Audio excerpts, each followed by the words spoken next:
Nous sommes en période électorale. Voici venu le temps pour nous, chers citoyens, de poser des questions.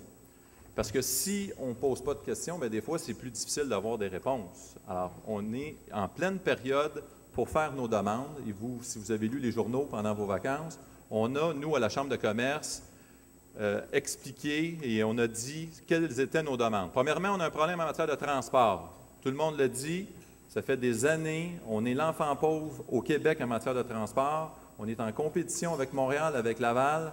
Par exemple, le métro, le fameux métro, on a une bouche de métro depuis des années.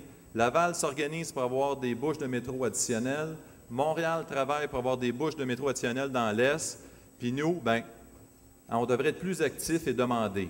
Notre système léger sur rail, avec le pont Champlain, on a eu une annonce avec tous les moyens de pression qu'on a travaillé. On a une annonce dans laquelle on va avoir un pont Champlain.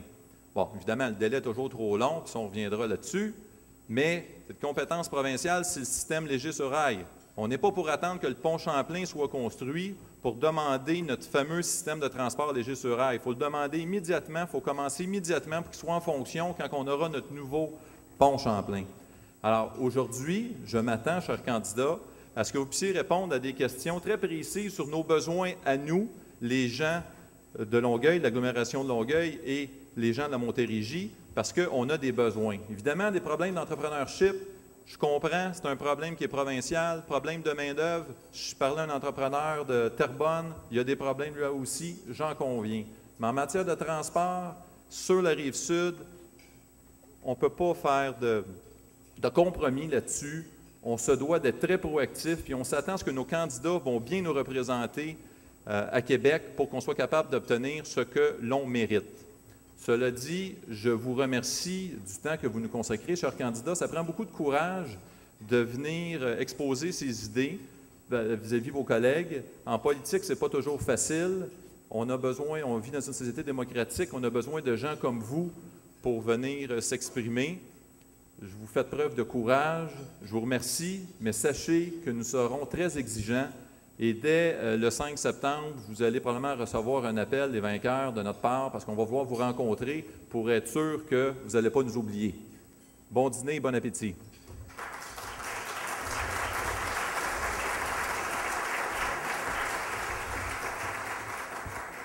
Alors oui, bien sûr, je dois baisser un peu le micro. Je n'ai pas la même taille que M. Fortier. Alors, merci, Monsieur le Président. Lynn Bouchard, vice-rectrice du campus de Longueuil à l'Université de Sherbrooke, compte plus de 20 ans d'expérience dans le monde des affaires, celui des technologies de l'information, ainsi qu'en recherche et en enseignement universitaire. Détentrice d'un doctorat en sciences de l'administration avec majeur en système d'information et mineur en stratégie de l'Université de Californie à Los Angeles. Lynn Bouchard a aussi obtenu un baccalauréat et un MBA de l'Université Laval. Experte agréée en technologie de l'information, elle siège à plusieurs conseils d'administration.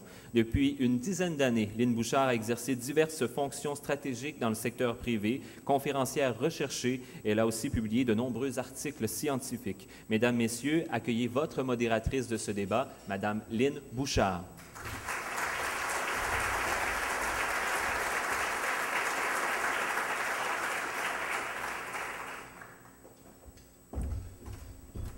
Bonjour tout le monde, bonjour mesdames et messieurs. Alors, bienvenue à cet échange sur les grands enjeux économiques de la Rive-Sud. Et sans plus tarder, vous me permettrez de faire monter sur scène nos invités du jour. Je commencerai dans l'ordre qui a été déterminé par M. Sébastien Robert. Sébastien Robert est un conseiller syndical au syndicat des employés et employés professionnels et de bureau de la FTQ. M. Bonnardel, joignez-vous à nous. Habité par le gène entrepreneurial, François Bonnardel s'intéresse au domaine des services automobiles après ses études et il possédera d'ailleurs plusieurs commerces dans ce secteur. Mais c'est en 2006, à la suite de la lecture du livre de Mario Dumont, « Avoir le courage de ses convictions », que M. Bonnardel se lancera en politique active au sein de l'Action démocratique du Québec. Lors des élections générales de mars 2007, il est élu une première fois député de la circonscription de Shefford sous la bannière adéquiste et il se présente dans le comté de Granby.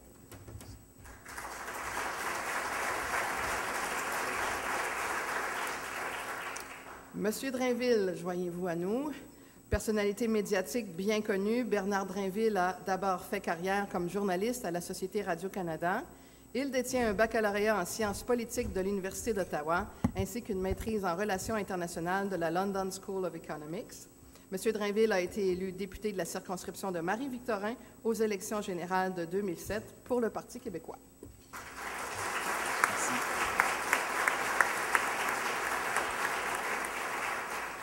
Et Mme Ménard, s'il vous plaît. Gestionnaire aguerrie, Nicole Ménard a fait carrière à la Banque de Montréal pendant près de 40 ans. Elle a notamment occupé le poste de vice-présidente pendant 12 ans. Elle détient une formation en administration d'entreprise des HEC de Montréal, une formation en matière de gestion stratégique du Centre international de recherche en management et un certificat du programme Advanced Executive de la Northwestern University de Chicago. Mme Ménard a aussi été élue députée libérale de la circonscription de la Porte aux élections générales de 2007 et elle se présente toujours dans la même circonscription. Bonjour. Bonjour. Alors, ces candidats aspirent tous à gouverner le Québec et à vous convaincre qu'ils vont vous représenter à l'Assemblée nationale. Mon rôle ce midi est d'aiguiller les échanges afin de permettre à chacun des candidats de s'exprimer à tour de rôle pendant 4 minutes sur chacun de nos thèmes et éventuellement, je poserai des questions de relance. Les candidats m'ont d'ailleurs promis toute leur coopération. Et puis, je pourrais aussi compter sur une aide de camp hors pair, Mme Hélène Bergeron, directrice générale de la Chambre. Alors, surprenez-vous pas si elle me passe des petits papiers ou elle me fait des signes, là. C'est elle qui va m'aider dans la réalisation de ma tâche. L'ordre d'intervention des candidats a été déterminé par tirage au sort un petit peu plus tôt. Alors, on va commencer par exemple par M. Robert, mais on va décaler l'ordre pour chacun des thèmes d'intervention. Des thèmes, on en a 3, qui seront suivis de quelques questions provenant du public en réponse à l'offre qui a été faite par la Chambre. Et pour chacun de nos thèmes, j'aurai donc 3 questions et les candidats sont libres de répondre à l'une ou l'autre de ces questions. Si vous le voulez bien, on va commencer par notre premier thème, les transports. 3 questions. Alors, un petit peu de mise en contexte. La Rive-Sud a longtemps été considérée comme l'enfant pauvre de la zone métropolitaine en matière d'infrastructure. Encore aujourd'hui, les écarts entre Laval et les autres couronnes et la Rive-Sud sont flagrants. Mais la Rive-Sud, c'est également le nid d'un important pôle logistique de transport qu'il faut préserver et soutenir afin de colmater le glissement des infrastructures ailleurs. Notre réseau autoroutier, les chemins ferroviaires, le port de Montréal à Contrecœur, notre aéroport à Saint-Hubert, la voie maritime, toutes ces infrastructures doivent constituer un levier pour notre région et non pas une faiblesse. Quelles seraient donc les priorités de vos gouvernements pour nos infrastructures régionales et leurs délais de réalisation? Deuxième question. Le secteur aéronautique représente pour la Rive-Sud bien plus qu'une marque de commerce. Il est générateur de milliers d'emplois de qualité et de retombées économiques considérables. La zone aéroportuaire de Saint-Hubert se trouve depuis plusieurs mois maintenant dans une impasse majeure qui paralyse son développement et nous fait même craindre pour son futur. Bien que les installations portuaires ne soient pas de responsabilité provinciale, que ferait votre gouvernement pour aider les décideurs impliqués à travailler collectivement et harmonieusement à une solution viable? Enfin, les projets de développement du transport collectif sont nombreux sur la Rive-Sud. Par exemple, le système léger sur rail, le prolongement de la ligne du métro, le train de banlieue, même l'élargissement de certains axes routiers pour des voies dédiées.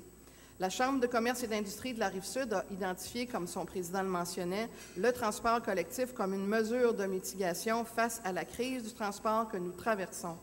Concrètement, que comptez-vous mettre en place au niveau du transport collectif? Monsieur Robert, vous avez 4 minutes. Bonjour. Au 21e siècle, il faut que le transport soit respectueux de l'environnement, accessible et favorise le bien-être des individus. Notre priorité pour la Rive-Sud et pour le reste du Québec est évidemment le transport collectif. À chaque année, nos automobiles font en sorte qu'on perd 18 milliards de dollars en essence. Ces automobiles-là nuisent à l'environnement et ne sont pas viables à long terme, comme on sait que le pétrole n'est pas une ressource renouvelable. Ainsi, Québec solidaire veut investir 5 milliards de dollars en transport collectif. On veut des transports structurants, des métros, des tramways, des trains de surface. On veut aussi des transports électriques. On est des grands producteurs et d'autobus et de trains et d'électricité. Alors, il faut réussir à unir toutes ces forces-là par l'électrification des transports. Les transports au Québec, c'est 44 % de la production des gaz à effet de serre. Les transports collectifs créent aussi énormément d'emplois. Notre plan, à Québec solidaire, devrait créer 52 000 emplois à travers le Québec. Pour la Rive-Sud, il faut réussir à déplacer les terminus de Montréal. Il faut les éloigner de Montréal parce qu'on voit souvent sur la Rive-Sud des autobus pris dans le trafic. Évidemment, ce n'est pas la meilleure manière d'encourager les gens d'utiliser le transport collectif si de toute façon ils vont se ramasser dans les bouchons comme les automobilistes. Ainsi, en déplaçant les terminus plus loin de Montréal, on va pouvoir rapidement aller dans des réseaux plus structurants comme le métro et on veut aussi améliorer les liens de transport en commun entre les villes de la Rive-Sud. Ce n'est pas normal que quelqu'un de Boucherville doive se rendre au métro Longueuil pour pouvoir aller au quartier 10-30. C'est un parcours qui, en transport en commun, dure à peu près 2 heures, alors qu'en auto, ça dure à peu près 20 minutes. C'est sûr que quand on compare des temps de transport comme ça, les gens sont beaucoup plus intéressés par les automobiles que par les transports collectifs. Finalement, sur l'aéroport. L'aéroport, c'est pour nous une infrastructure sur la Rive-Sud qui est importante. C'est aussi une infrastructure qui cause beaucoup de nuisances chez ses voisins. Ce qu'on veut pour l'aéroport, c'est qu'il soit sous le contrôle des communautés, le plus possible. On a vu un développement assez anarchique de l'aéroport qui fait en sorte que les nuisances se sont multipliées. Pour nous, la municipalisation de l'aéroport est une manière de redonner le contrôle à la population sur cette infrastructure-là qui est capitale. Ainsi, le rapport Flanagan, qui a déjà été produit, donne un paquet de solutions qui seraient quand même assez simples à faire. Par exemple, hausser les tarifs d'atterrissage. Malheureusement, le partage des compétences entre le privé et le public fait en sorte que tout est gelé. Il n'y a rien qui avance. Pour nous, la municipalisation, c'est une manière de faire avancer les choses pour les citoyens qui vivent à côté de l'aéroport et pour l'aéroport. Hausser les tarifs d'atterrissage, c'est une manière de ramener l'argent dans l'économie locale, de faire en sorte que les citoyens qui côtoient l'aéroport en subissent pas juste les nuisances, mais en aient aussi quelques avantages. Avec toutes ces solutions-là, c'est pour nous comme ça qu'on va réussir à faire entrer nos moyens de transport dans le 21e siècle, avoir enfin des moyens de transport qui sont écologiques, qui sont accessibles à tous, qui sont peu coûteux et qui vont favoriser le bien-être de tout le monde. Avec des transports comme ça, le Québec va devenir un leader de l'électrification des transports et des transports de demain. Merci, M. Robert. Maintenant, M. Bonnardel. Merci. Alors, bon midi à tout le monde. Vous savez, quand on parle de transport en commun, de transport collectif, il y a un enjeu principal là-dedans, ce sont les finances publiques. Est-ce qu'on est capable de supporter d'avoir un autre pont, d'avoir des transports collectifs, trains, système léger, comme vous le mentionnez tantôt, Monsieur le Président de la Chambre de commerce? Peut-être. J'ai entendu dans les derniers jours le maire de Montréal demander, même le maire de Laval, des taxes additionnelles pour votre permis de conduire, pour vos plaques. Est-ce que vous en payez déjà assez? Je pense que oui. Est-ce qu'on peut se pencher pour améliorer le transport collectif de la Rive-Sud de Montréal? Je suis un gars qui est né à Montréal, je suis un gars qui habite aujourd'hui à Granby. J'ai à faire la 10 toutes les semaines, 3-4 fois par semaine. J'ai à passer aussi sur l'autoroute 20 Québec-Montréal et je connais, je vois bien les problématiques que la plupart d'entre vous vivez à gauche et à droite. Maintenant, l'aéroport de Saint-Hubert, comme mon collègue le mentionnait, je pense que c'est important qu'on puisse, dès l'élection d'un gouvernement de la coalition le 5 septembre au matin, de régler cette situation inacceptable, de voir que le conseil d'administration se déchire, de voir que le développement de l'aéroport ne se fait pas avec les instances municipales. Je pense que la demande qui a été faite par la plupart des maires et mairesses de la région et par Mme la mairesse de Longueuil, il faut s'y attarder pour être capable de donner le plein pouvoir à un aéroport qui est fort chez vous, qui a besoin d'être développé et qui va nécessairement amener la richesse économique pour votre région. Quand on parle de transport collectif, mais on le mentionnait tantôt, il y aura un nouveau pont Champlain, on le souhaite dans 5, 6, 7, 8 ans, qui amènera peut-être un service, et je le souhaite aussi, un système léger sur rail pour être capable d'assurer la fluidité des transports. On parle aussi de voies réservées. C'est indéniable que de notre côté de notre formation politique, on se devra d'avoir des voies réservées pour améliorer encore une fois la fluidité, autant de ceux qui viennent de Saint-Jean que ceux qui viennent de Saint-Bruno, de Chambly, de Longueuil, à gauche et à droite, pour être capable d'amener le plus de monde possible vers Montréal et même ceux qui décident d'en sortir pour retourner à la maison. Les voies réservées, donc je le mentionnais, stationnement incitatif, je pense que la plupart des grandes villes de la région ont déjà ces stationnements, mais être capable d'en avoir en augmentation, peut-être d'augmenter aussi le nombre d'arrêts pour les services de train. Ce sera une solution à laquelle on devra peut-être se pencher. Il y a un point important pour les maires ou les mairesses qui sont ici présentement, c'est qu'on souhaite, si la population nous fait confiance le 5 au matin, donner toutes les ressources au monde municipal pour exploiter le transport routier, donc que ce soit pour le train, que ce soit pour les systèmes d'autobus, parce que je pense que vous êtes les mieux placés pour être capable d'exploiter vos infrastructures, d'exploiter encore une fois donc ces services qui sont importants pour la plupart d'entre vous qui utilisez donc le transport ferroviaire ou l'autobus présentement dans votre région. Donc, on va s'attaquer certainement à ça dans les prochains mois très, très, très fortement parce que c'est une situation qui continue d'être inacceptable. On a quand même la trempe, il faut l'avouer, ça a pris énormément de temps. Une voie qui nous amène à améliorer la fluidité du côté des transports pour que ce soit l'Ontario et même s'en aller du côté des États-Unis. Mais ce nouveau pont Champlain qui va arriver un jour, j'espère qu'on va être capable d'en arriver encore une fois qu'on a une situation moins problématique pour ce qui est de l'entrée et la sortie du côté de Montréal et de la Rive-Sud. Et soyez assurés de notre côté qu'on sera très proactif avec vous, peu importe qui sera votre représentant, je l'espère, de la coalition le 5 septembre au matin. On pourra s'y attaquer avec un gouvernement de la coalition avec M. Legault en tête. Merci. Merci, M. Bonnardel. Maintenant, M. Drainville. Merci beaucoup, Madame la Présidente. Bonjour tout le monde. Je suis assez d'accord avec la prémisse du président de la Chambre qui disait que la Rive-Sud et la Montérégie, de façon générale, on a été les enfants pauvres trop longtemps dans le domaine des transports. Et pour vous dire bien franchement, moi j'ai beaucoup de respect pour Mme Ménard, qui est la ministre de la Montérégie, mais je pense que malheureusement, au cours des dernières années, la voix de la Rive-Sud ne pesait pas bien lourd au sein du Conseil des ministres. Et je pense qu'on l'a vu dans le dossier de l'aéroport de Saint-Hubert. Quand le ministre Gignac est venu nous dire, écoutez, pour ce qui est de Saint-Hubert, j'attends le go de ADM. Si ADM est d'accord, vous allez pouvoir le faire, mais il faut d'abord l'approbation de ADM. Ce n'est pas notre conception, nous, du développement économique sur la Rive-Sud. Ce n'est pas la conception du Parti québécois. La Rive-Sud, la Montérégie, on n'est pas une sous-région, on est une région de plein droit. On a nos intérêts économiques et on ne doit pas dépendre de quelqu'un d'autre pour faire notre développement économique. Et donc, si on veut faire avancer nos intérêts comme région, ça va prendre une volonté politique forte pour les soutenir, pour soutenir notre intérêt économique, nos intérêts régionaux. Et donc, dans le dossier de Saint-Hubert, un gouvernement du Parti québécois ne va pas laisser les clés du char à quelqu'un d'autre. Le développement sur la Rive-Sud, le développement de l'aéroport de Saint-Hubert, il doit se faire parce que c'est dans notre intérêt à tous, comme région, de le réaliser, de le faire. Il y a des emplois qui dépendent de ça. Il y a la consolidation de notre pôle aérospatial, aéronautique qui dépend de ça.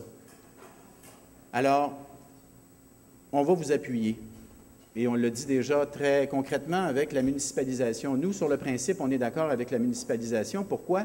Parce qu'on pense que ça va mieux répondre aux besoins, ça va être possible de faire un développement plus harmonieux entre l'économique et l'humain. Toute la question du bruit, je pense, va être mieux gérée si l'infrastructure est municipalisée. Et je pense que ça va nous permettre de consolider notre masse critique en matière d'aéronautique et d'aérospatiale. Cette question-là du leadership politique là, pour la Rive-Sud, on va la voir également dans toute la question du pôle logistique. Là. Vous savez que le gouvernement libéral a très nettement annoncé qu'il avait un préjugé favorable pour que le pôle logistique, le pôle transport, soit développé du côté de Vaudreuil-Soulanges. Nous autres, on pense qu'il faut rétablir l'équilibre. Là. Il ne faut pas que ça se fasse au profit d'une région et au détriment d'une autre région. Donc, on pense que Contrecœur nous a beaucoup de potentiel. Il y a 5 000 emplois qui sont dans la balance. On est très bien situé, près du port de Montréal. Je pense que le pôle logistique, il doit se développer dans la région de Contrecœur. Ça ne veut pas dire qu'il ne peut pas y avoir complémentarité avec d'autres régions de la Montérégie, mais il faut rétablir l'équilibre parce qu'actuellement, on a l'impression que c'est Vaudreuil-Soulanges et il n'y a pas grand-chose pour Contrecœur dans la réflexion du gouvernement. Maintenant, il me reste 1 minute sur la question des transports. Rapidement. Il faut faire ce qu'on peut faire rapidement, tout de suite. Les voies réservées sur Roland-Terrien, il faut les faire. augmenter l'offre de services pour les trains de banlieue. Le SLR, il faut que ça aille de l'avant. Il faut accélérer les études pour le prolongement du métro de Longueuil. Et puis tout ça doit se faire en misant sur l'électrification des transports. On a une masse critique sur la Rive-Sud déjà. On a Batium qui fait des batteries. On a TM4 qui fait un moteur électrique. On a Bombardier Transport qui est à Saint-Bruno. On a l'IREC qui est à Varennes. On a déjà ce qu'il faut sur la Rive-Sud pour développer une masse critique dans l'électrification des transports et créer un nouveau pôle industriel chez nous qui s'ajouterait à celui de l'aérospatiale et qui viendrait encore une fois consolider notre secteur manufacturier. Merci. Merci, M. Drainville. Madame Ménard, maintenant. Merci beaucoup. Bonjour à tous. En matière d'infrastructure, notre gouvernement est engagé depuis 2007 dans un vaste plan de redressement du réseau routier. Les investissements sont passés en moyenne de 700 millions de dollars par année au début des années 2000 à près de 4 milliards par année aujourd'hui. C'est presque 6 fois plus. De ces 4 milliards de dollars, plus du quart ont été destinés à la Montérégie. Cela représente 240 chantiers, 14 000 emplois. En ce qui concerne plus particulièrement la Rive-Sud, je rappelle l'annonce de la gare intermodale de Saint-Hubert, dont la mise en service est prévue en 2013. La signature d'un protocole d'entente avec la Ville de Longueuil, afin que soit menée le plus rapidement possible une étude d'avant-projet définitive pour le réaménagement du secteur de la place Charlemagne. La création d'un bureau de projet pour le prolongement du métro de Longueuil. Des études sont actuellement en cours et d'ailleurs, un rapport sera produit dès cet automne. Concernant le projet de remplacement du pont Champlain, mon collègue, le ministre des Transports, s'est engagé lundi à créer le bureau de projet sur le SLR. En matière de transport collectif, notre gouvernement a été le premier à mettre en place une politique que nous avons eu le souci de développer avec les acteurs locaux. Le Parti libéral du Québec s'est engagé le 18 août dernier à aménager 11 500 nouveaux espaces de stationnement incitatifs et la Rive-Sud aura la part qui lui revient, croyez-moi. La Montérégie est une région immense qui se distingue par la diversité de ses activités économiques. On y retrouve les pôles d'activités importants répartis sur tout le territoire. Elle bénéficie d'importants marchés grâce à sa proximité avec Montréal, l'Ontario et les États-Unis. Il faut donc penser à optimiser nos moyens de transport. La nouvelle autoroute 30 nous amène à évaluer le potentiel amélioré que peuvent nous offrir nos voies ferrées, nos ports, nos aéroports, comme celui de Saint-Hubert. Nous nous sommes engagés, le 13 août dernier, à implanter un pôle logistique de transport. Le pôle logistique de transport du Québec verra le jour en Montérégie, dans le secteur Vaudreuil-Soulanges. L'implantation de ce pôle est une preuve que nos actions sont en lien avec le plan sur la lutte contre les changements climatiques. Nous sommes le gouvernement de l'économie. Nous connaissons et reconnaissons l'importance de l'aéroport de Saint-Hubert dans le développement économique de l'agglomération et de la région. Nous serons présents pour aider le développement de cette infrastructure névralgique. En conclusion, nos deux priorités consistent à compléter dans les meilleurs délais ce qui a été annoncé et à développer une vision économique en tirant avantage de nos infrastructures de transport. Alors, comme vous pouvez le constater, le Parti libéral du Québec travaille pour le Québec et pour la Rive-Sud. Merci, Mme Ménard. Alors, on poursuit tout de suite avec notre deuxième thème, qui est celui de l'entrepreneuriat. Nous savons que le Québec compte une proportion plus faible d'entrepreneurs que le reste du Canada et cette proportion qui est très faible risque peu de changer dans le futur puisqu'une mince pourcentage de population québécoise envisage de créer ou de reprendre une entreprise dans l'avenir. En fait, d'ici 2020, il va manquer 38 000 entrepreneurs pour prendre la relève de nos entreprises au Québec. La relève familiale est dans un état critique et a entraîné dans sa chute, en fait, une baisse dramatique du secteur manufacturier.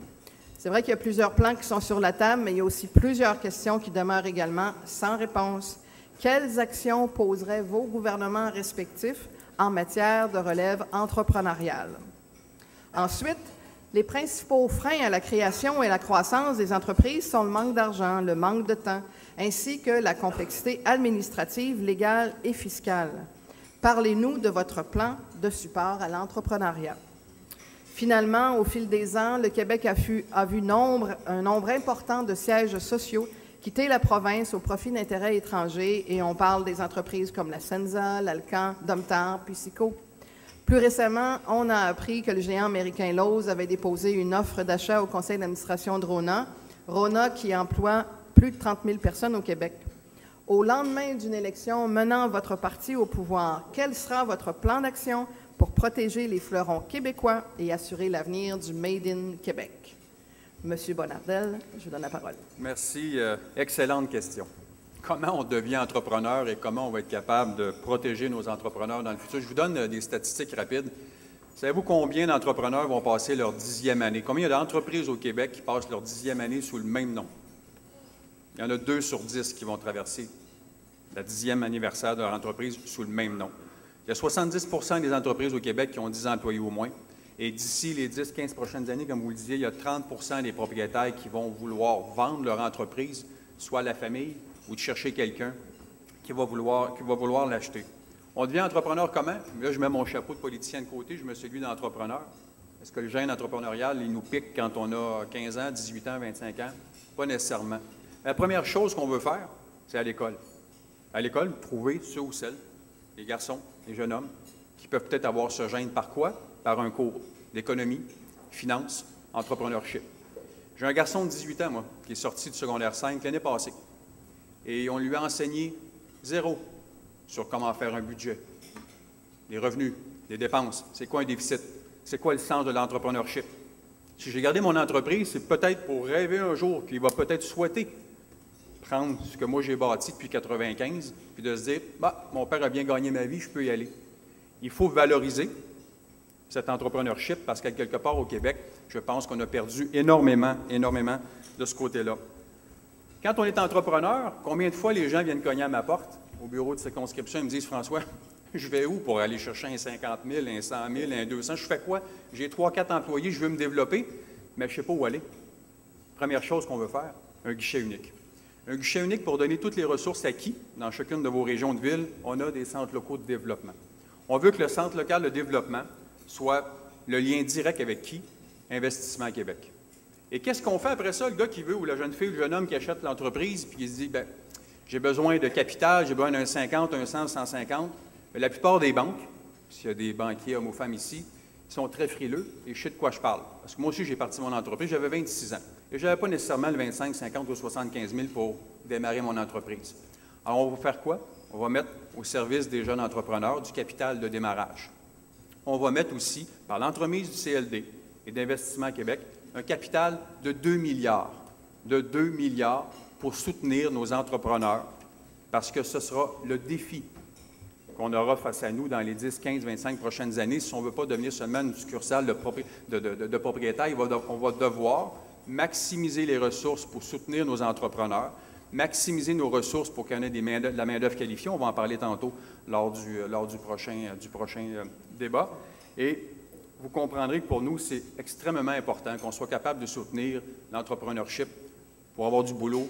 10 $, c'est correct, mais du boulot à 15, 20, 25, 30 $ de l'heure. Vous avez entendu maintes et maintes fois M. Legault mentionner que le défi qu'on aura, c'est de garder nos entrepreneurs avec moins de tracasseries administratives. La Fédération canadienne d'entreprises indépendantes le mentionne maintes et maintes fois. Nos entrepreneurs sont engloutis de paperasse à remplir à gauche et à droite. Et encore une fois, je pense que là-dessus, on devra s'y pencher fortement.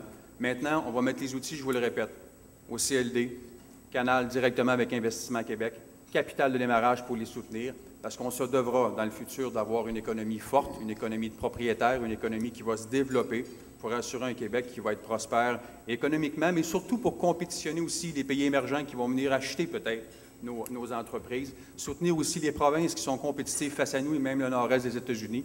Donc, ce sera un autre défi qu'on aura le 5 septembre au matin. Merci. Merci. Alors, M. Drainville. Merci. Lorsque je rencontre des entrepreneurs, une des principales frustrations qu'ils expriment, c'est la paperasse, la bureaucratie, le dédale administratif, de se faire promener d'un ministère à l'autre, d'un programme à l'autre, avant de savoir s'ils ont accès ou pas à une aide financière, par exemple.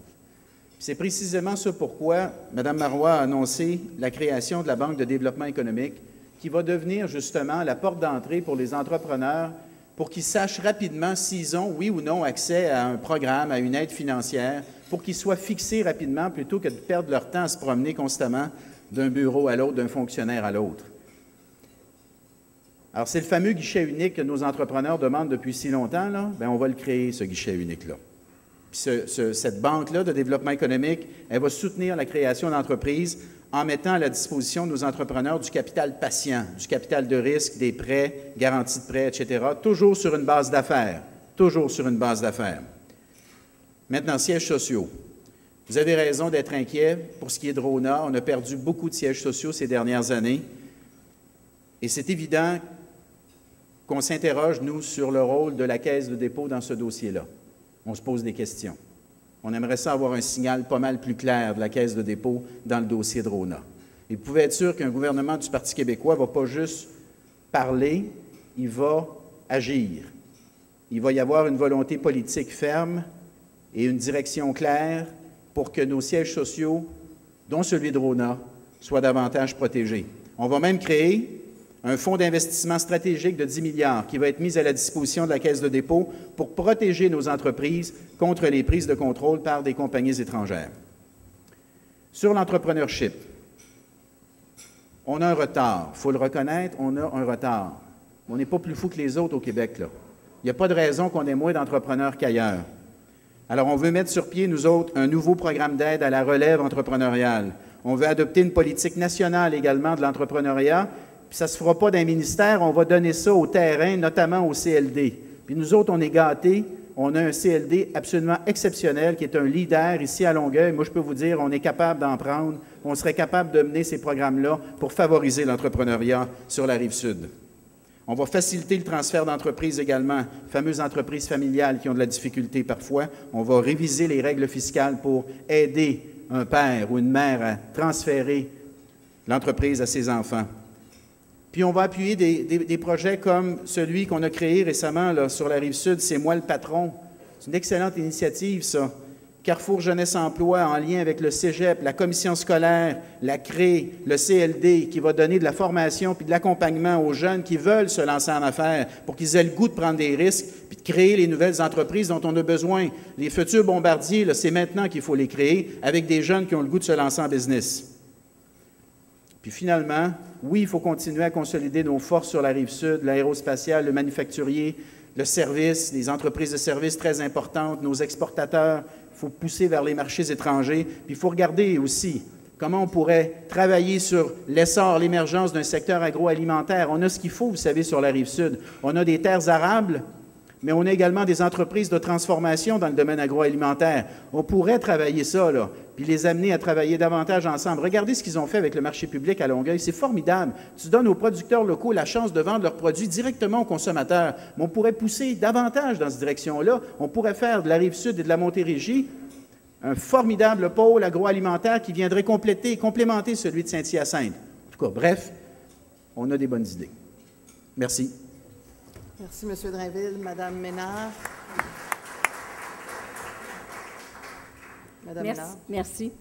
Alors, en matière de relève entrepreneuriale, alors que nous savons tous, le Québec s'apprête à vivre une période intense de transfert des entreprises en raison du vieillissement de la population, un gouvernement libéral permettra aux propriétaires de PME de bénéficier d'une dispense fiscale d'impôt des gains en capital de 750 000 $ lors de la vente de leur entreprise à un membre de leur famille.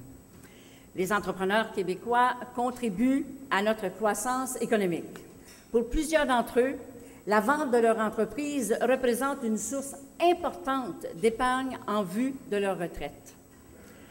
Nous avons mis en place un plan de soutien à l'entrepreneuriat, un travail colossal réalisé en tenant compte des besoins de toutes les régions du Québec. Il s'agit de la Stratégie québécoise de l'entrepreneuriat, lancée en novembre 2011. Alors, ce plan comprend des investissements de 450 millions de dollars sur 3 ans. Nous proposons une vision mobilisante et structurante pour l'avenir du Québec. Une stratégie en 5 axes. Tout d'abord, la valorisation de la profession de l'entrepreneur. Ensuite, le développement d'une culture et des qualités entrepreneuriales à partir du milieu scolaire. Un soutien à l'entrepreneur à toutes les étapes de développement de son entreprise. L'optimisation par la simplification et la réduction des démarches administratives. Et la dynamisation des milieux régionaux par action concertée par les acteurs locaux. Dans ce cas-ci, le meilleur exemple à vous donner est celui des ententes de partenariat régional en tourisme. Une mesure inscrite dans le plan de développement de l'industrie touristique 2012-2020, un plan qui contient 36 mesures concrètes qu'un gouvernement libéral s'engage à livrer. D'ailleurs, hier, en présence du premier ministre, nous avons annoncé que nous doublerons l'enveloppe de crédit d'impôt hôtelier. En clair, cela consiste à offrir un meilleur accompagnement pour les entrepreneurs par des mesures adaptées de soutien professionnel, de formation aux gestionnaires et d'adoption des meilleures pratiques d'affaires. Les entrepreneurs québécois sont nos meilleurs ambassadeurs à l'international. C'est en rencontrant des Québécois audacieux de démarrer leur entreprise que les jeunes Québécois vont démontrer qu'ils peuvent accomplir de grandes choses à leur tour. Sous un gouvernement libéral, le cours sensibilisation à l'entrepreneuriat sera étendu à tous les élèves du 4e et 5e secondaire. Cette mesure s'inscrit aussi dans notre engagement de promouvoir et stimuler la persévérance scolaire chez nos jeunes.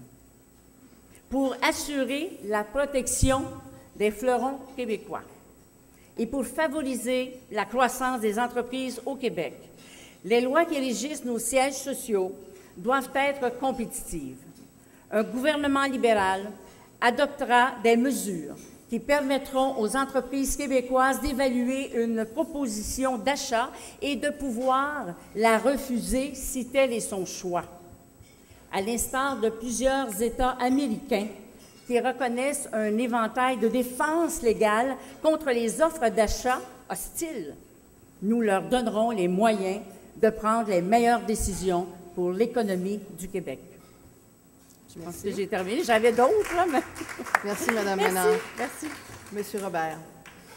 Pour Québec solidaire, la meilleure manière d'aider nos entrepreneurs, c'est de s'assurer d'avoir une économie qui est durable, solide et au service des gens. La crise de 2008 devrait nous avoir appris certaines choses. Avoir une économie qui travaille à concentrer la richesse dans de moins en moins de mains en appauvrissant le reste du monde, ce n'est pas une économie qui est viable à long terme. Il faut donc une plus grande stabilité économique. D'abord, en respectant les limites de notre environnement. Ensuite, en soutenant la consommation. En réduisant les écarts de richesse, on va s'assurer que tout le monde va pouvoir consommer et soutenir l'économie. Finalement, en encadrant le secteur financier. Il faut que le secteur financier soit au service des gens et non pas le contraire. On voit beaucoup trop d'argent partir dans les paradis fiscaux et disparaître de notre économie réelle. C'est pour cette raison que Québec solidaire veut s'assurer que la Caisse de dépôt de placement investisse dans l'économie réelle du Québec. L'économie casino dans laquelle la Caisse de dépôt de placement a investi dans les dernières années, à travers le monde, nous a pas du tout servi. On a eu la pire perte de 40 milliards de dollars à la Caisse de dépôt de placement durant cette période. Pour s'assurer que les entrepreneurs puissent avoir une relève, on veut s'assurer que le cadre de cette relève-là facilite la prise en charge d'entreprises. D'abord, en ayant la gratuité scolaire. Quand on sort de l'école endetté de dizaines de milliers de dollars, c'est beaucoup plus difficile de s'endetter d'encore de quelques centaines de milliers de dollars pour prendre en charge une entreprise. En diminuant l'endettement des jeunes, on s'assure qu'ils sont plus facilement capables de reprendre les entreprises. Ensuite, avec le revenu minimum garanti. J'ai moi-même fondé une entreprise et je sais que les premières années sont les plus difficiles. On n'est pas sûr, on n'est souvent pas rentable avant 5 ans. Le revenu minimum garanti va assurer à nos jeunes entrepreneurs d'avoir les revenus suffisants pour vivre, en attendant que leur entreprise puisse les faire vivre. C'est tout à fait réaliste comme mesure. Ça a d'ailleurs eu lieu à Dauphin, au Manitoba, au Canada, durant les années 70, pendant 5 ans. Ce qu'on a vu, en plus d'une diminution de 8,5 % des visites à l'hôpital dans la ville, c'est une explosion de l'entrepreneuriat. Parce que le monde avait les moyens de se partir en entreprise, puis il n'avait pas peur de crever de faim en attendant. Ensuite, on veut encourager la transition vers les coopératives. D'abord, lorsque des délocalisations, pour nous, il faut que le gouvernement encourage les travailleurs à reprendre leurs entreprises. Ensuite, pour assurer une relève. Quand l'employeur part à la retraite, on veut que les travailleurs puissent reprendre l'entreprise. C'est eux autres qui la connaissent mieux que quiconque. Les coopératives, en plus, sont plus viables. M. Bonnardel nous a dit que seulement 20 % des entreprises réussissaient à passer leur 10e anniversaire. Chez les coopératives, c'est le double. Ils offrent aussi de meilleurs emplois. Et finalement, ils sont beaucoup plus démocratiques. Chaque travailleur a sa voix dans l'entreprise. Pour nous, à Québec solidaire, c'est comme ça qu'on va réussir à faire une économie qui est durable, qui est solide, où les entreprises ne partiront pas dans le reste du monde et qui est surtout au service des gens du Québec. Merci, M. Robert. Alors, on va passer à notre troisième thème, qui est celui de la main-d'œuvre. Toujours 3 questions. La première, la pénurie de la main-d'œuvre affecte dangereusement la productivité et la viabilité de nos entreprises, c'est bien connu. Selon la Chambre de commerce et d'industrie de la Rive-Sud, l'immigration fait partie de la solution. Des efforts supplémentaires doivent être consentis au niveau de l'accueil et de la formation des immigrants, entre autres. Quelle serait votre politique de gouvernement en matière d'immigration dans un contexte de pénurie de main-d'œuvre adéquate? Ensuite, la formation permet aux travailleuses et aux travailleurs de s'adapter aux changements, d'améliorer leur performance et leur motivation au travail.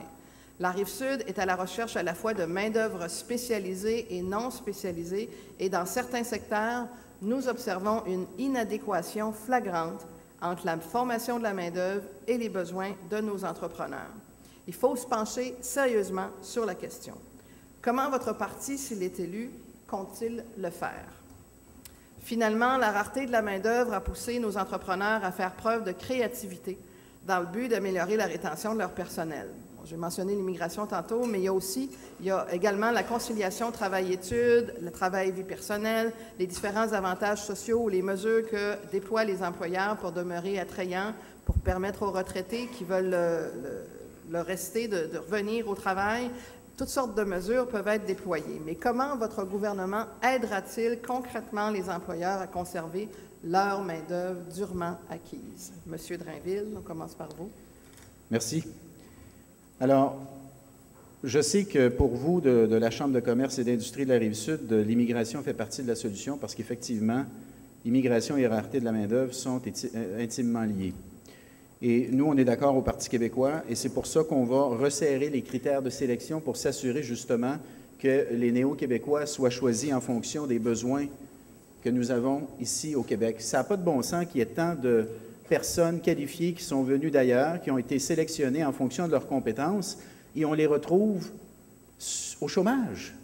On a des gens qui sont formés, qui sont prêts à travailler, et puis ils ne se trouvent pas de travail lorsqu'ils arrivent ici. Il va falloir faire davantage pour les intégrer au marché du travail, comme il va falloir également en faire davantage pour les franciser à leur arrivée.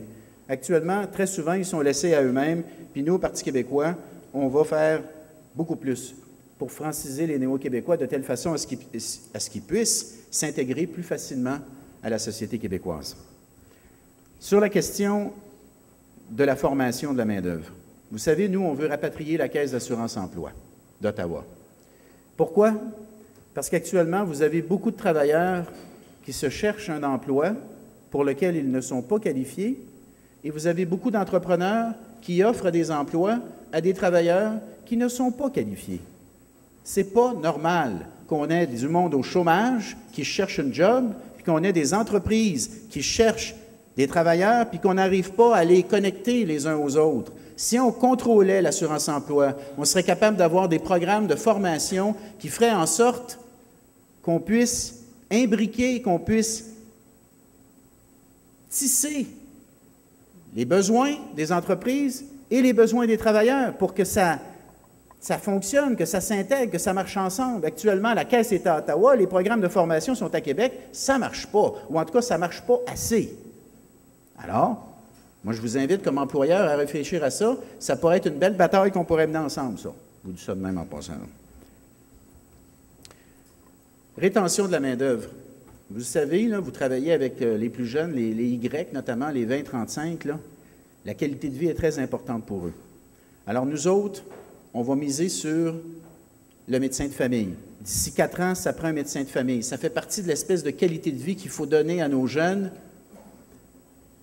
pour qu'ils aient le goût d'être heureux puis qu'ils aient le goût de travailler. Même chose avec les places en garderie. Il faut terminer le réseau. Ça a permis à un nombre extraordinaire de femmes, notamment de femmes, d'aller sur le marché du travail. C'est payant, les places en garderie. Pour chaque dollar qu'on dépense, on va chercher 1,4 $ en impôts. Alors, on va le compléter, le réseau des garderies. Et encore une fois, je vous invite comme entrepreneur, employeur, si vous pouvez aider à ce niveau-là sur les lieux du travail, ça pourrait être une bonne idée. C'est un facteur de rétention de la main-d'œuvre. Et puis finalement, la priorité éducation. Vous avez vu la position qu'on a prise dans le conflit étudiant. Je suis sûr qu'il y en a parmi vous qui ne sont pas d'accord avec la position qu'on a prise.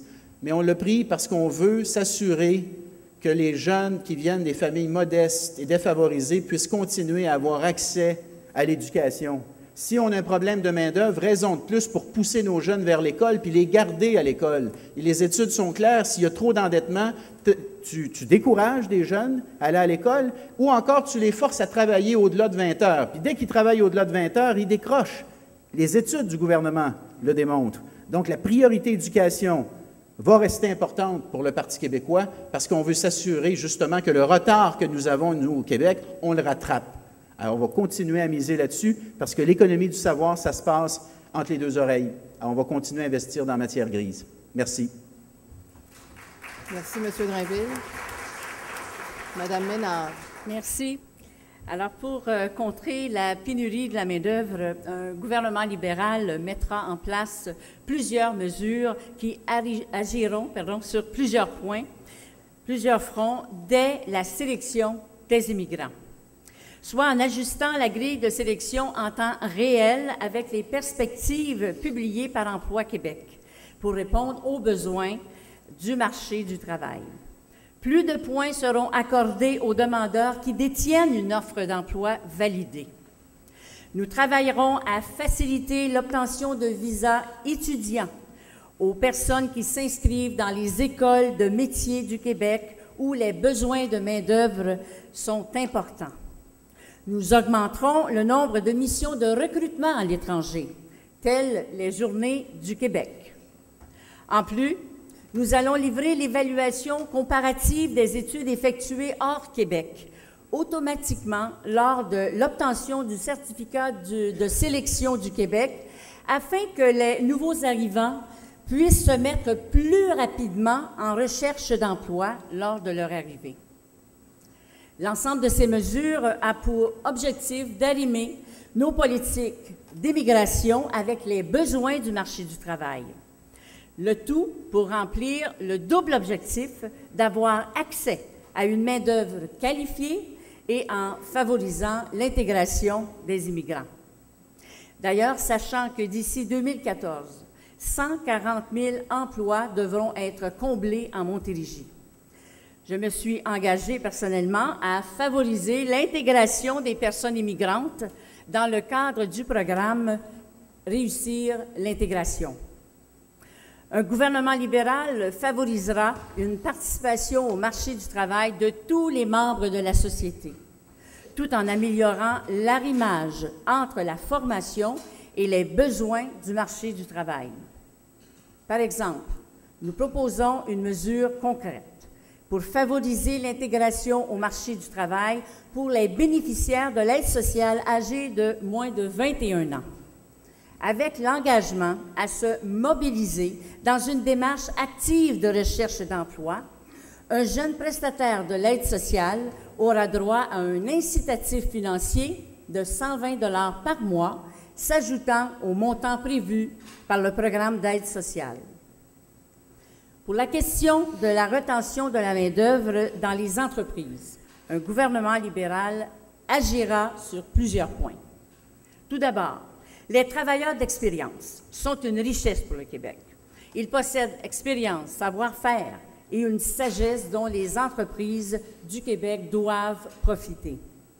Dès 2003, le Parti libéral du Québec avait adopté plusieurs mesures législatives et fiscales pour favoriser une participation accrue des travailleurs de 65 ans et plus.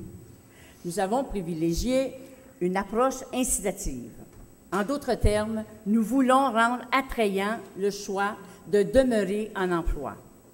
C'est pourquoi nous abaisserons à 62 ans l'âge d'admissibilité au crédit d'impôt allant jusqu'à 1 500 $ pour les travailleurs expérimentés. C'est 100 000 personnes de plus qui pourront en bénéficier. Pour encourager les travailleurs d'expérience à demeurer sur le marché du travail, bien sûr, je vois le temps, plusieurs autres stratégies seront mises de l'avant. Merci. Merci, Mme Martel.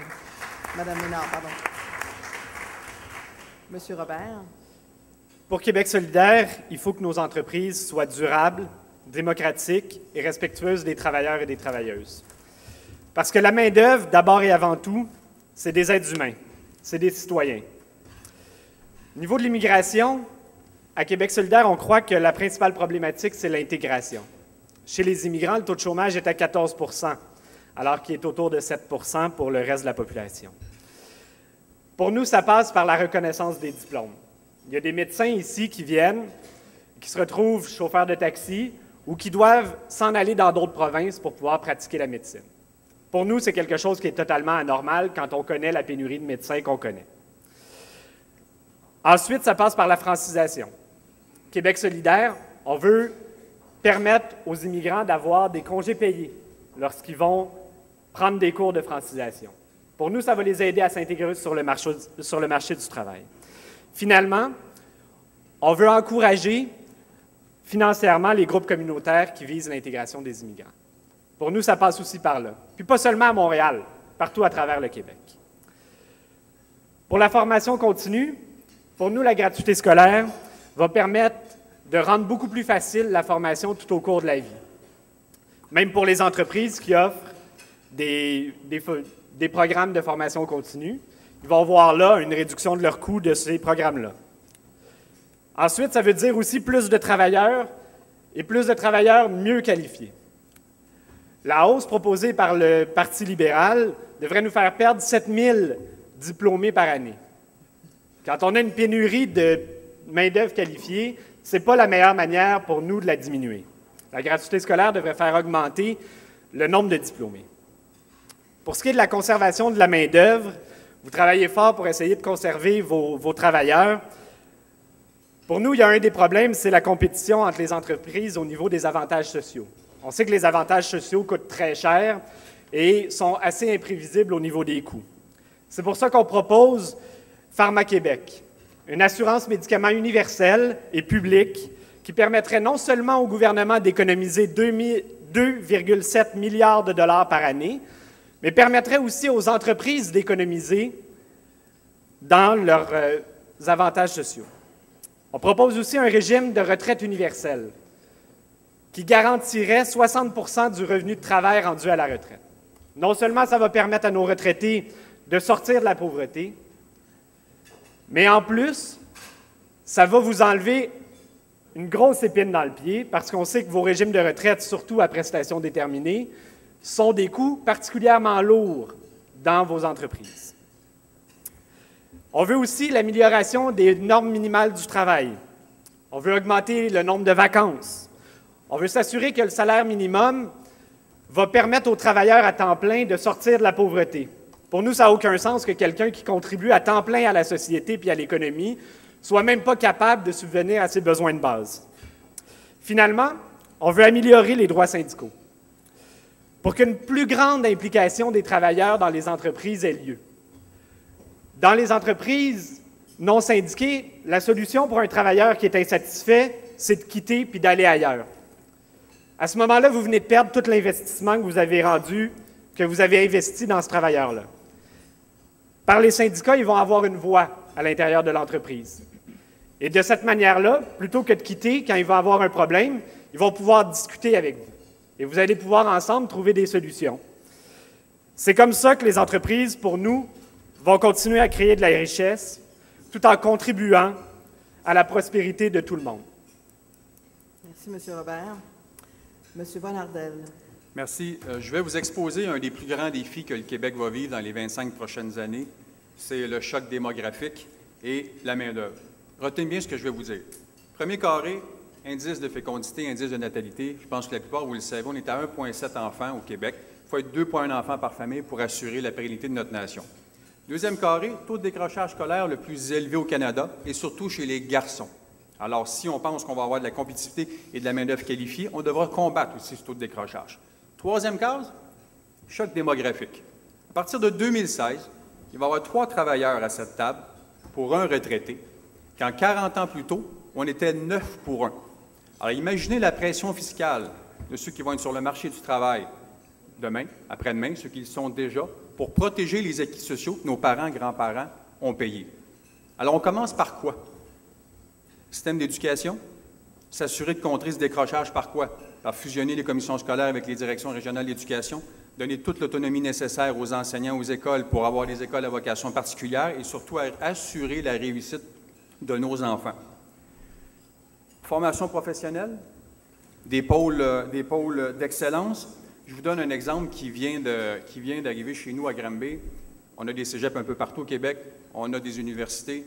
Il faut être capable, avec la Chambre de commerce ici, la Chambre de commerce à Granby, nos entrepreneurs, notre cégep, l'université, de définir qu'est-ce qui peut être bon dans chacune de nos régions.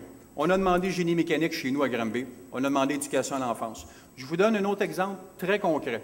J'ai une entreprise chez nous qui est florissante, mais qui manque de main-d'œuvre où? Avec la formation professionnelle, on appelle des soudeurs. Savez-vous qu'est-ce qu'on a dû faire? D'envoyer des chasseurs de tête au Costa Rica pour aller chercher 15 soudeurs. Pourquoi on doit aller chercher 15 soudeurs au Costa Rica? Parce qu'on ne valorise pas assez à l'école la formation professionnelle. De bons plombiers, de bons électriciens, de bons soudeurs. Ça, c'est des hommes et des femmes qui peuvent gagner plus que 15 l'heure, là, qui gagnent 50, 60, 70 000 par année.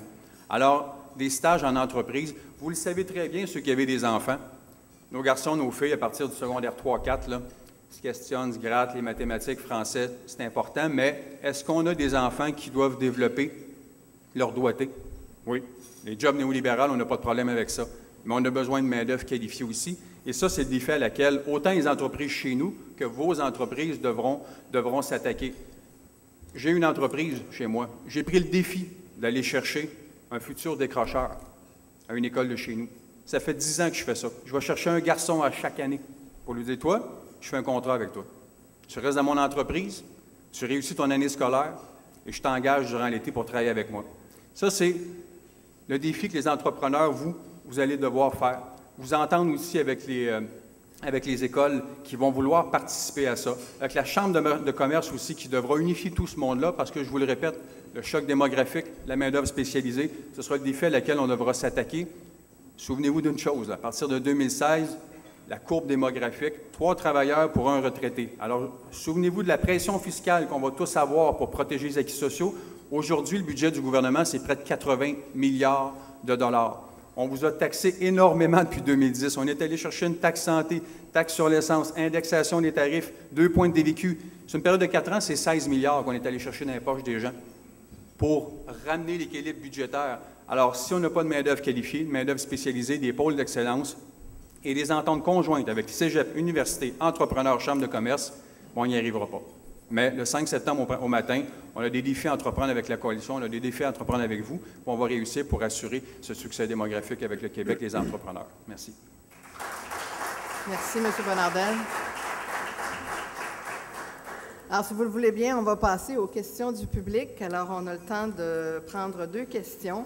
La première question nous vient d'une entrepreneur, justement, de la Rive-Sud, d'un entrepreneur, en fait, un représentant sur la route depuis 10 ans. Et il nous dit, le ministre fédéral des Transports et de l'Infrastructure et des Collectivités, M. Denis Lebel, a annoncé à la population montréalaise et rive-sudoise que le nouveau pont qui enjambera le fleuve Saint-Laurent sera construit en partenariat privé-public et qu'il sera à péage. Comme automobiliste et également à titre d'entrepreneur, je crains que la Rive-Sud se retrouve seule à payer des infrastructures nationales à l'échelle locale et régionale. Question, êtes-vous pour ou contre le péage sur nos routes métropolitaines? 2 minutes chacun. Madame Ménard, à vous la parole. Alors, écoutez, dans un premier temps, il faut dire que des péages existent déjà, notamment sur le pont de l'autoroute 25. Et un péage sera instauré sur le prolongement de l'autoroute 30 dès que celle-ci sera parachevée dans quelques mois. On parle de décembre 2012. Dans un deuxième temps, nous ne sommes pas fermés à l'idée d'un péage métropolitain, comme vous l'avez mentionné, le pont Champlain. Par contre, nous voulons que cette option soit analysée. Et dans un souci d'équité pour les citoyens de la Rive-Sud qui, quotidiennement, prennent les ponts pour aller travailler sur l'île de Montréal. Alors, il est clair que pour nous, le Parti libéral du Québec, la notion d'équité est vraiment importante. Voilà. Merci, Mme Ménard. Alors, M. Robert. Oui, pour nous, à Québec solidaire, on est pour le transport en commun. Vous le savez déjà. Par contre, on n'est pas pour punir les automobilistes. Pour nous, on est tout à fait contre un péage métropolitain. On pense que les revenus qu'on a besoin au niveau du gouvernement, on est capable d'aller les chercher de manière plus équitable ailleurs. Un péage, ça crée d'abord une inéquité interrégionale. Les gens de la Montérégie vont payer pour des infrastructures qui vont bénéficier à tout le pays, à tout le Québec, à plusieurs régions. Ensuite, ça va créer un système routier à 2 vitesses. D'un côté, il va y avoir des autoroutes payantes qui vont être sous-utilisées. De l'autre côté, on va avoir des autoroutes gratuites qui, elles, non seulement vont être congestionnées en permanence, mais vont en plus être surutilisées. Pour nous, le transport, pour régler les problèmes, ce n'est pas en ajoutant des routes qu'on va régler les problèmes de congestion. C'est en allant dans le transport en commun. Ensuite, pour les routes en PPP, ce qu'on remarque, c'est qu'ultimement, les péages dans ce genre d'infrastructure-là servent principalement à enrichir des consortiums privés qui sont proches de certains partis. Pour nous, ce n'est pas une manière d'améliorer l'économie du Québec et de s'assurer que nos routes appartiennent à tous les Québécois. Merci, M. Robert. M. Bonnardel, qu'en pensez-vous? Merci. Écoutez, si vous avez déjà entendu M. Legault sur cette question, pour nous, pour une structure qui est déjà existante, qui s'appelle le pont Champlain, qui devrait être remplacé dans les 5-10 prochaines années, il est hors de question qu'il y ait un péage. Maintenant, s'il y a des investisseurs privés dans la salle qui veulent construire un autre pont ou qui veulent faire un tunnel, là, on va s'y attarder parce que c'est certain que là-dessus, une entente PPP, tout comme Mme la ministre le disait pour le pont de la 25, ou même la 30, si je ne me trompe pas, qui va être aussi à certains endroits payant, on pourra s'y attarder. Vous payez déjà assez cher vos permis de conduire, les plaques. On va vous chercher entre 35, 40, 75 $ à chaque année quand vous renouvelez votre permis de conduire pour assurer le transport collectif. Oui, on a des enjeux importants, on le disait tantôt dans notre premier point, à savoir comment on va être capable, dans les 5-10 prochaines années, d'assurer la fluidité de nos transports, du train léger qui va traverser le pont Champlain, voies réservées, autobus, tout ça. Ça va être un défi énorme à laquelle on devra s'attaquer. Les finances publiques, vous le savez autant que moi, c'est extrêmement difficile. Ce qu'on vit présentement, on devra être imposé de la rigueur face à tout ça, mais on devra s'y pencher de façon sérieuse. Donc, pour ce qui est du pont Champlain présentement, si le gouvernement décide de le remplacer et d'en faire un PPP, nous, on considère que ce pont ne doit pas être payant parce que c'est une structure déjà existante. Voilà. Merci. Merci, M. Bonnardel. M. Drainville, finalement. Oui, bien, on s'entend tous. Du côté du Parti québécois non plus, nous ne sommes pas favorables à l'imposition d'un péage. Tant et aussi longtemps qu'il n'y aura pas une alternative pour les automobilistes, ce serait tout à fait injuste de nous obliger comme automobilistes à payer. Alors, il faut d'abord mettre en place les systèmes de transport en commun, de transport collectif. Il faut que les automobilistes aient un choix, aient la possibilité de se rendre à leur travail autrement que par l'automobile. Et après, on verra, on fera le débat, on fera la discussion, mais pour le moment, je vous le dis, on n'est pas favorable à ça. Puis il y a le risque, comme l'ont souligné tous les collègues, il y a le risque d'inéquité interrégionale également qui est très important. Alors, il faut se concentrer sur ce qu'on peut faire rapidement. J'ai parlé des voies réservées tout à l'heure sur Roland-Terrien, train de banlieue, SLR, métro, il faut activer tout ça. Puis, je ne sais pas si vous avez lu le Point Sud, le tout dernier, le nouveau visage de la zone du métro. Alors, il y a des gros travaux qui s'en viennent autour de la zone du métro qui vont faciliter justement l'accès au métro, qui vont faire en sorte qu'il va y avoir des voies qui vont s'en aller vers le pont Jean-Cartier pour les automobilistes qui veulent aller prendre le pont, mais il va y avoir d'autres voies qui vont contourner et qui vont nous amener directement au métro. Ça va accélérer le débit, ça va permettre à plus de gens de prendre le métro, parce que je ne sais pas si vous le saviez, mais le métro Longueuil est capable d'en prendre davantage actuellement. On ne fonctionne pas à pleine capacité. Alors, on pourrait mettre davantage de gens qui s'en vont vers Montréal sur le métro de Longueuil, mais pour ça, il faut être capable de les amener au métro. Il faut qu'ils soient capables de se rendre dans la zone du métro, et c'est précisément ce à quoi ces travaux vont servir. Alors, c'est le genre de travaux qu'il faut faire, qui sont prioritaires et qui vont nous permettre d'utiliser davantage les équipements que nous avons déjà. Merci. Merci, M. Drainville. Notre deuxième et dernière question nous vient de Boucherville, de la directrice des ressources humaines d'une entreprise qui est spécialisée en manutention et distribution d'équipements de soins de santé. Elle nous dit: le Québec est riche de ses ressources naturelles. Grâce à elles, les plus grandes minières du monde regardent avec intérêt notre sous-sol. Les besoins en minéraux, entre autres pour le secteur électronique, augmentent de façon exponentielle. Et le Québec, c'est aussi l'un des plus grands réservoirs d'eau potable de la planète, nous élevant au rang de leader mondial en production d'hydroélectricité. Alors, que comptent faire vos partis pour protéger les ressources naturelles du Québec, tout en assurant une exploitation et un développement harmonieux de celles-ci pour le bénéfice premier du portefeuille collectif québécois? Monsieur Robert. Pour Québec solidaire, il faut exploiter les ressources de façon durable, respectueuse de l'environnement, au bénéfice des citoyens. Dans les 6 dernières années, les minières ont extrait 23 milliards de dollars de minéraux de nos sous-sols.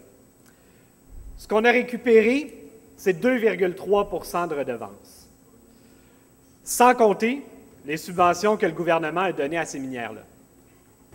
À Québec solidaire, on veut hausser le niveau des redevances pour que ça soit un minimum de 10 % du minerai extrait.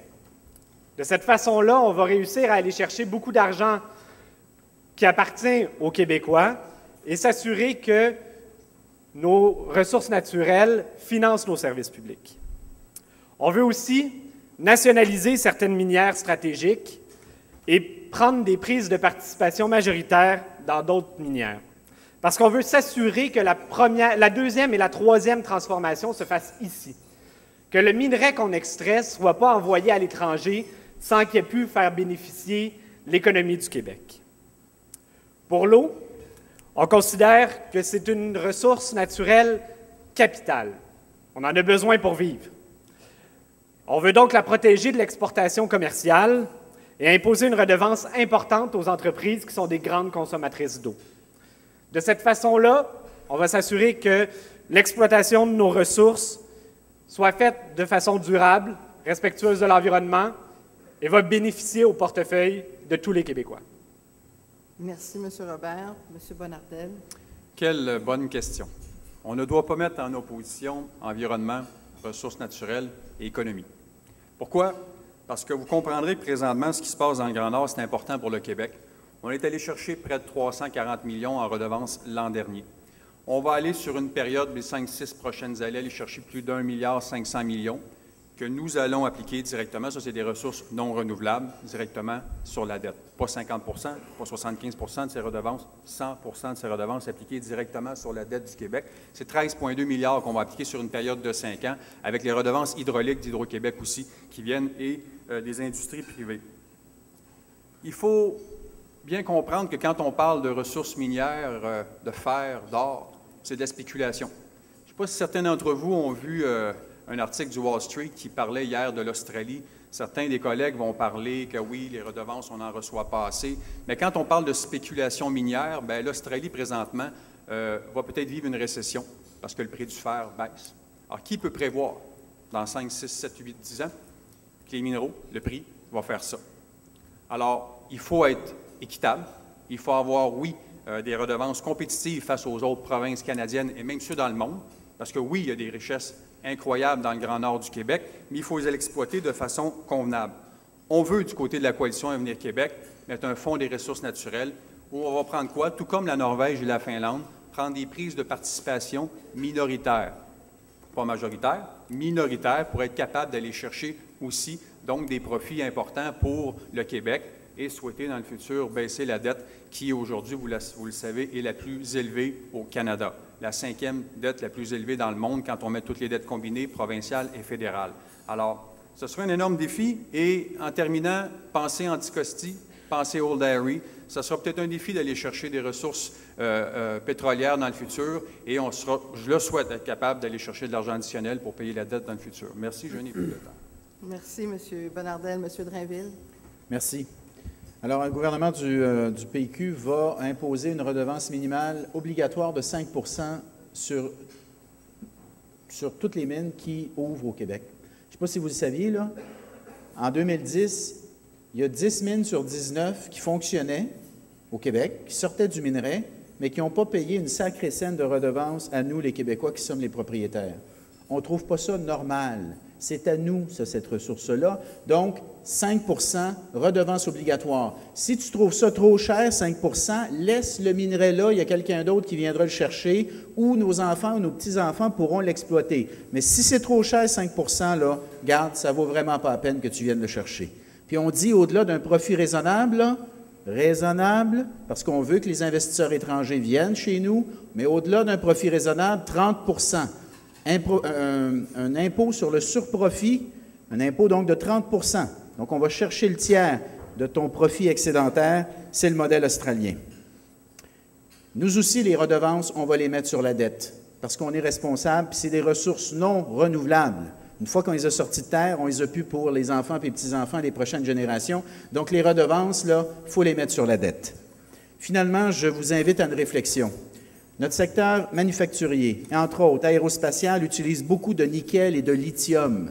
On en a au Québec des mines de nickel et de lithium. Nous autres, au PQ, on veut transformer la matière pour créer des emplois chez nous. On ne veut pas que ça s'en aille tout par bateau en Chine puis en Inde. On voudrait qu'une partie du minerai soit transformée chez nous. Je vous soumets l'hypothèse, pensez-y. Si on prenait une partie de ce nickel et ce lithium qu'on sort de nos mines, qu'on le transformait chez nous et que ça devenait une source d'approvisionnement pour notre industrie aérospatiale qui a besoin de nickel et qui a besoin de lithium. Hein? Ça aurait du mot. Dit bon sens, ça serait un avantage comparatif par rapport à nos concurrents dans le monde, parce que nos investisseurs pourraient dire, je suis sûr d'avoir mon nickel, je suis sûr d'avoir mon lithium.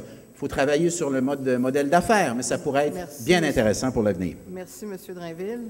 Mme Ménard, finalement. Merci. Alors, le Québec compte 3 de la réserve d'eau douce mondiale.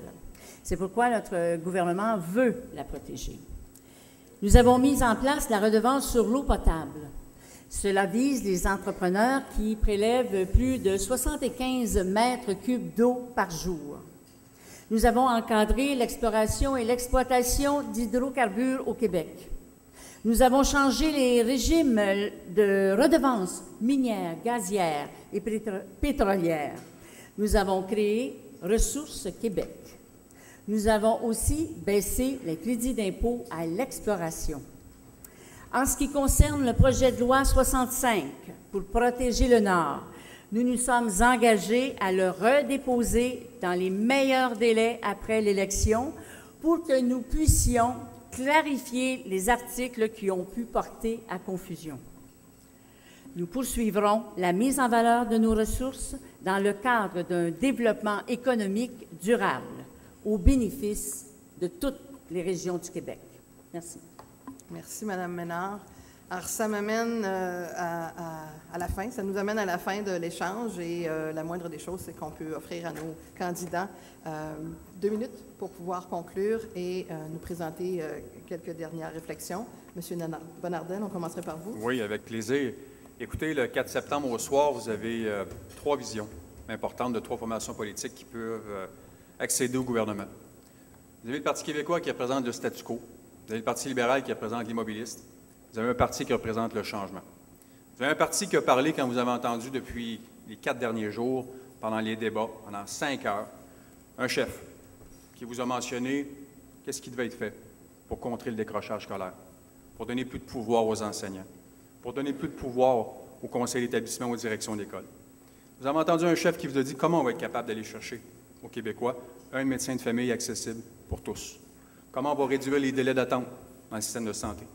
Comment on va être capable de réduire les structures en santé. Souvenez-vous de l'organigramme que j'ai montré maintes et maintes fois. On a 16 agences de santé, 95 C3S, 530 établissements de santé. Ces structures-là, on peut s'y attaquer pour avoir plus d'efficience dans le système de santé. Aller chercher des gains d'efficacité chez Hydro-Québec. 2,5 milliards de dépenses par année. 2 formations politiques qui ont empêché dans les 15 dernières années que le vérificateur général puisse aller vérifier les dépenses courantes chez Hydro-Québec.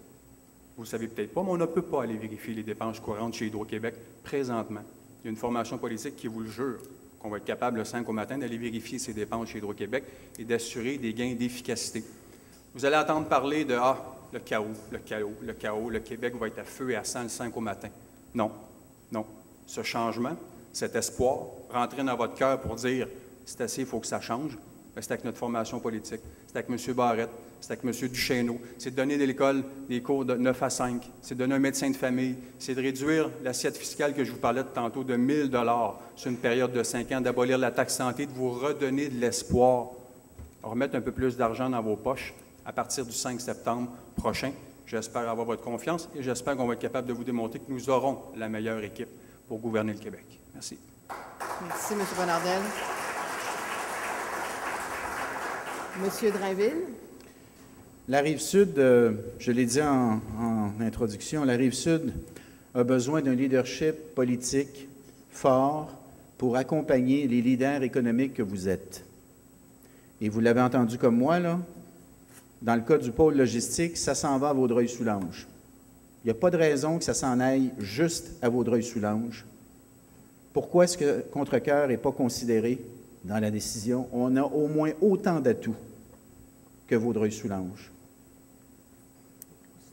C'est la preuve, à mon sens à moi, qu'il faut donner une voix politique beaucoup plus forte à la Rive-Sud et à la Montérégie au sein du gouvernement du Québec. Et l'équipe du Parti québécois est bien équipée pour ça dans la région. Je salue en passant ma collègue Marie Malavoie, la députée de Taillon, puis on a beaucoup d'autres députés comme Marie, des gens compétents, des gens fiables, des gens qui sont passionnés par l'intérêt commun. Vous pouvez compter sur nous pour porter votre voix puis être des défenseurs de la Rive-Sud puis des protecteurs de notre intérêt. Le Parti québécois a une approche pragmatique.